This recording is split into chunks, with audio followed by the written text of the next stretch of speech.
როგორ ავკრძალო Play Store-ზე არასასურველი თამაშების და აპლიკაციების გადმოწერა.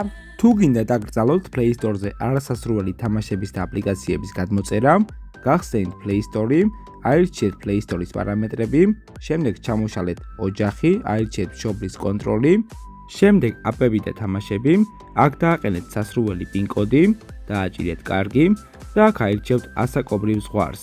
მოდი ავირჩევ 3+, შემდეგ დავაჭერ შენახვას. ამის შემდეგ კი ვეღარ მოახერხებთ Play Store-დან ისეთი თამაშების და აპლიკაციების გადმოწერას, რომელიც შეზღუდულია ამ ასაკზე.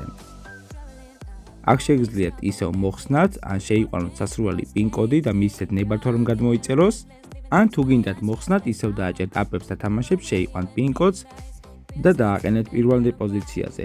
მაგრამ ამ შემთხვევაში შეძლებთ ყველაფრის გადმოწერას. სულ ეს იყო ვიდეო ამით დასრულებულია და follow-ეთ არხი.